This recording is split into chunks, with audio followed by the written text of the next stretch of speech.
Welcome to Mr. UFC Vegas Fight Club TV. I am Kyle, your host. Welcome to the podcast. Welcome to the bet review show for UFC 231, Max Holloway versus Brian Ortega. We're going to get into our best bet play that we had, as well as our free play, and our overall feeling on this card. It was a very interesting night of fights, two champions, and we will get into all of that. But before we do not forget to subscribe, head kick the bell icon, get involved with Fight Club TV. It's a growing UFC and gambling channel all in one spot. So the first thing we're going to get right into is our best bet play. Our best bet play was on Brian Ortega to defeat Max Holloway.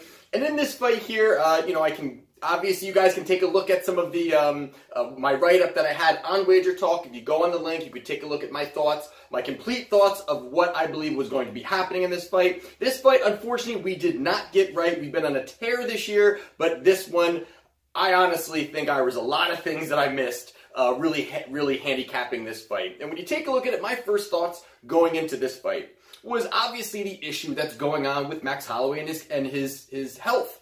You know, that was something that I just thought there was more to it. I really, missing weight and him possibly really pushing himself to get into that featherweight limit. Some issues where, that they weren't sure concussion-like symptoms. There was a lot of different things that I didn't like about the health side of things. And when you're talking about a combat sport, I thought this was really going to be a sign of something that really Max was not going to be able to really withstand a 5-round fight. Now, with that all considered, the big part was if Max is going to be healthy, that's going to obviously make things a lot more even, in my opinion. Obviously, Max took it to the next level, but that was where, if there's a little bit of a downgrade in Max Holloway, this is where Ortega can really work some combinations, he can push, and he could look to see if he can get some kind of lock standing, the way that he's really been able to just kind of latch onto somebody. And the other side of it was, I believe that Brian Ortega's striking was really going to be not too obviously where Max Holloway is, but at least be able to hang with him, to stand in the pocket, hang with him a little bit, move around the cage, find opportunities to work his submission game. That was the storyline and kind of the way that I was looking at this fight moving forward. But when you took a look at what happened, I mean, it was basically as lopsided as you can get for a 4-round fight. I mean, standing there in the middle and really, you could see early in that fight. I mean, it was round one, and the way they were striking it and how Max was moving and the shots he was landing, right away I was like, wow, Max looks good. Max looks as healthy as could be, which is also a great thing. I mean, honestly, I want to see Max healthy. He is a fantastic fighter. And again, when I always talk about these fights, whether I win, whether I lose, or if I'm on the, even with the Khabib and Conor fight, I had Khabib in that fight. It's not like I hate Conor. It's not like I have any emotional feeling behind each of these. I'm looking for winners, and that's it.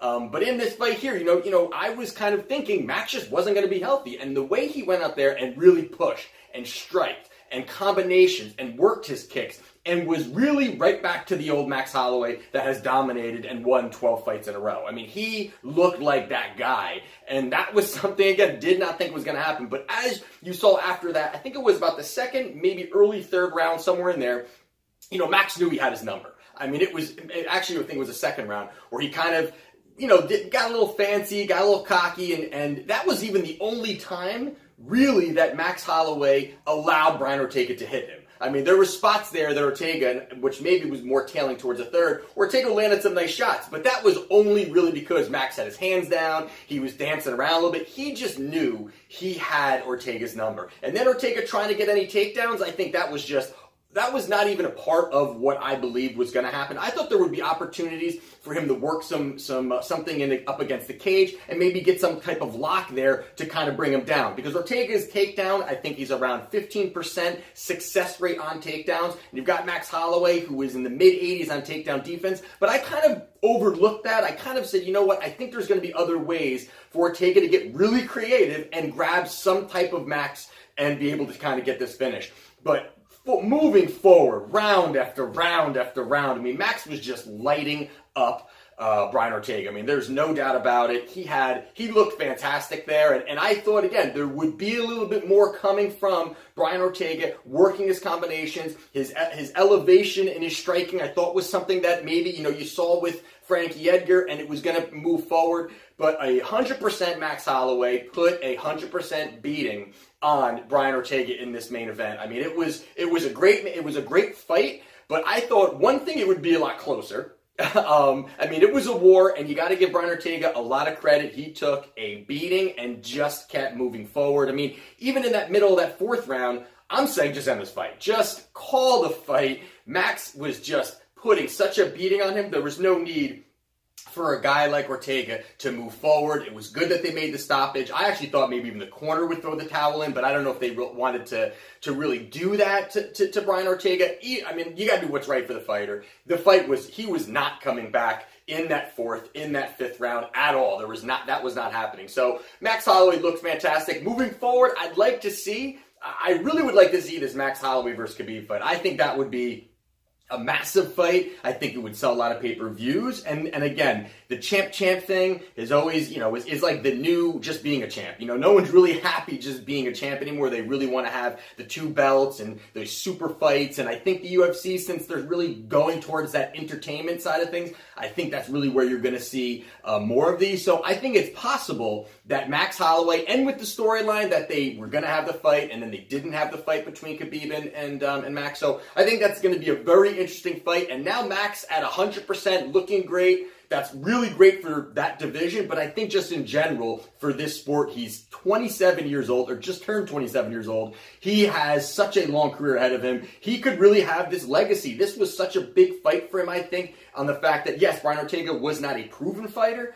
but he was kind of that next thing coming up and I was on that train of saying, hey, this is going to be a kid that I think can do a lot. I still think he can, but it just shows that there are so many levels to this game where you have to be well-rounded. You cannot just, be on the ground. Although Khabib is next level. He is the elite of the elite of the elite on the ground. That's where you need to be, and you got to be able to take your opponent down if you're going to be good on the ground. You got to have that part of your arsenal. So there you have it on that. Max Holloway does get the victory. That puts us as our best bet play. We are 28-13 for the year, plus 25.17 units for the year, right at that 70% mark. We are, again, it's a fantastic year. We are killing it. I really want to end strong on these next few cards before the end of this year ends out. I want to really just knock out a couple more. We'd like to at least hit that 30 winners for this year as the best bet plays. So we will see how that goes, and we'll have that video out probably in the next day or two, but maybe next 2 days. We'll have the prediction show out, and again, all the support that will be given through Wagertalk as well. Now, the free play here was between Eric Anders and Elias Theodorou. This was a little bit of a frustrating fight to watch, just on the fact that, Elias did exactly what we were kind of talking about. We were kind of saying he likes volume. He likes to just continually even if he's not even landing, he just throws these kind of awkward strikes. And it just seems to just pile up. There was a point in that, even in the first round, it's just, Anders was just not throwing enough. He was landing some nice shots, and even his percentage, I think, was somewhat good. But he just wasn't throwing enough shots to at least cause the damage, or at least point himself into a position. He couldn't get Elias to the ground. That was where I thought there was going to be a piece of him that would be able to say, hey, you get him to the ground once, maybe even twice, this fight could be over, or you're going to win that round. So I was going in that effect of things there, and as well as he had the power to put Elias away. So there was multiple ways for him to win this fight. And Elias' only way was a decision, and he ended up getting that decision. So, going into that second round, he lands a big bomb, and I got to give credit to Elias there. I didn't think he had that kind of chin. He was landing some bombs. Anders was on his chin, and he was taking them. He was truly taking them and wobbled a little bit, but just hung in there. He did a great job there. That part of it, I really didn't think that, once that was going, I said, this fight's over. This fight is over. And he just kept moving forward, circling. He kind of slowed down Elias in that end of that second, but in that third round, he kind of shook it off and kept moving forward and kept, throwing out this volume where he would circle, and Anders just follows him. He just was following him and not throwing anything, which is, to me, I thought was awkward, because he's got the power and I think he's got I think he's durable as well, Anders. So, and it's not like Elias throws these big shots that's gonna actually really put Anders to the ground. He definitely has got skills with his combinations, but he should have really pushed forward. And that was where we talked about it on the prediction show, that the pressure was going to be the key for his success. And he did walk him down the entire fight, but he was not landing or pushing or looking to do much. That could be credit to Elias and him doing the right thing to just stay out of harm's way. But either way you look at it, Elias Theodorou does get the victory on our free play. So we will have our best bet and our free play out again in the next couple of days. So if you have not yet done so, do not forget to subscribe, click the bell icon, get involved with Fight Club TV. And this is Mr. UFC Vegas, Fight Club TV.